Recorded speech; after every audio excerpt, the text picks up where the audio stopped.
Wolfpack, Wolfpack, Wolfpack, Wolfpack. Try and build an island, tell me why you think we wildin'.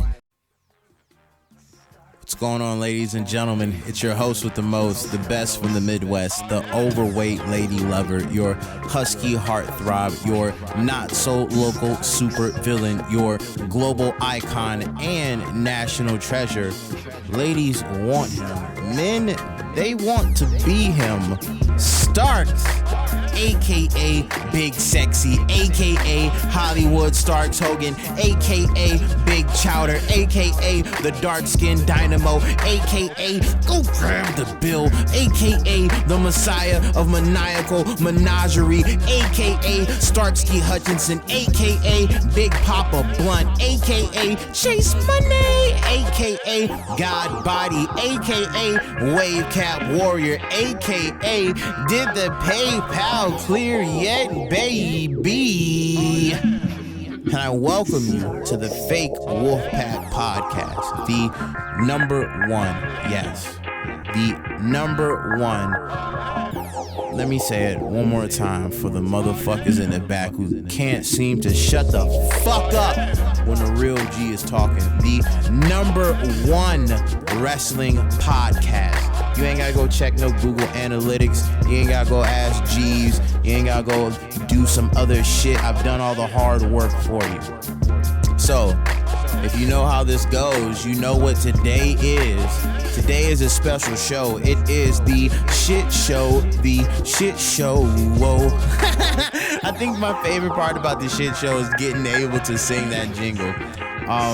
So I'm going to start a very cool series for the shit show. This shit show is a two-parter because it's got a lot of shit. It's too much shit. I can't carry it, keep it all in one basket. I had to get that shit together and put it all in a nice little place.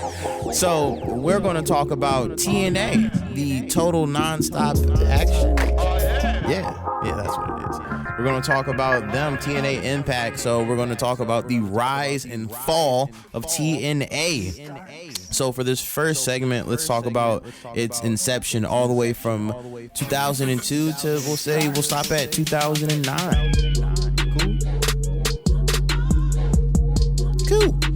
So in its inception, TNA all in all wasn't a bad idea. It's supposed to be the alternative answer. This is what everybody goes for. This is what I would say no, this was the first brand that its inception was to be the alternative to WWE. At one point in time, WCW was not the alternative answer. It was just its own being. It wasn't trying to compete with WWF.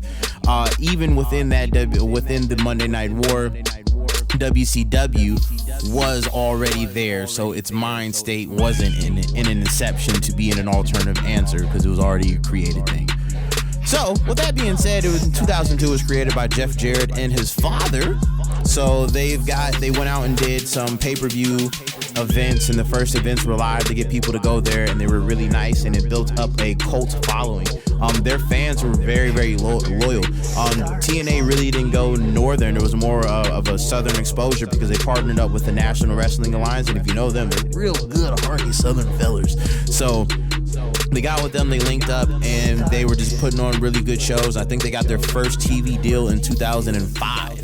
Within this time, Vince Russo, I don't know if you guys know about Vince Russo, but he was the leading destruction of WCW. I could claim to say that it was probably more people like Hulk Hogan and Eric Bischoff, and claim that, just keep paying attention, we'll bring up these guys later.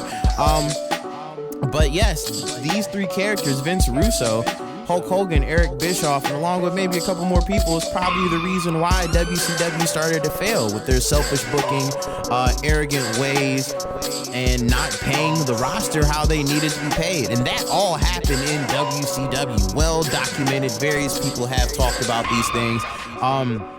I would like to go on record that I have never heard a good Vince Russo, Hulk Hogan, or Michael Jordan story.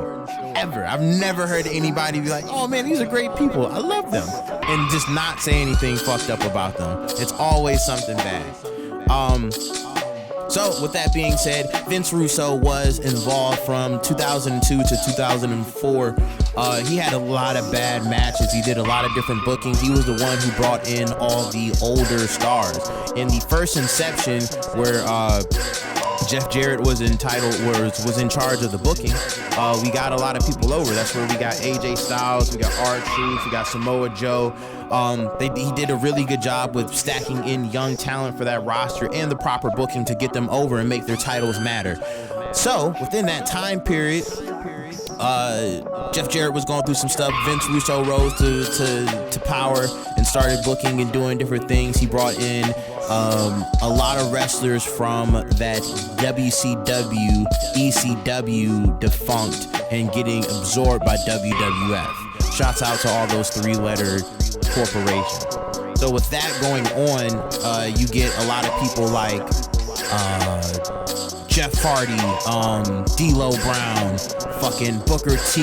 We got Kurt Angle, the Nasty Boys, just a slew of people. Kevin Nash, Scott Hall, just a slew of people. Sting.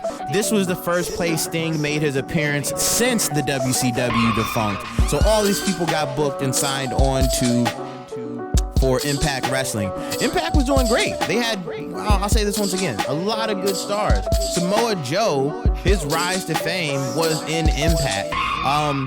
AJ Styles, his rise to fame was in Impact. And a huge problem that led to the shit show of Impact was they didn't take care of their homegrown content and their homegrown wrestlers. So when Kurt Angle got brought in his very first match into Impact, he had it against Samoa Joe, and leading into this, Samoa Joe had never been beaten. He was completely undefeated, never been pinned or submitted, and he was just running roughshod through the whole TNA roster. And when they signed that new WWE guy coming in fresh off the trails, they put over Kurt Angle. And not to saying that Kurt doesn't need love and that we should not put over Kurt, but at that point in time, we needed to make TNA stronger and to make sure that their wrestlers and their corporation looked like it matters. Kurt could have been the man at any point in time because Kurt was the man. So we could have kept the strap on the young man of Samoa Joe, and somebody else could have beat him. This would have been a perfect time for AJ Styles to beat him, and everybody, their whole world and universe could go on and still be correct and still be nice, and it just didn't need Kurt Angle to beat Samoa Joe at this one point in time. And that was a real deciding factor into leading into the demise of TNA. Interesting fact, all the way up until the 2011 division, I think there was only 3 homegrown TNA people to hold that title. So I believe it was Christopher Daniels, Samoa Joe. AJ Styles, Samoa Joe, and Abyss were the only 3 to hold on to that belt. So as you can see, that was probably like the first huge catalyst, and that was in 2005. So should we fast forward or should we stop here? I think we're going to stop here. I think that is a good place to stop. So as you can see, that's only 2005. We hadn't made it to the 2009 point where I was thinking to stop at originally, but I think this is a good point to keep people interested. As you can see, TNA had a lot of different shit going into it. Drop me some comments. Let me know what you think. I got some giveaways coming on pretty soon. I think I'm going to give away some Scheme Daily stuff. I got some nice goodies to hook you guys up with. And King Palm.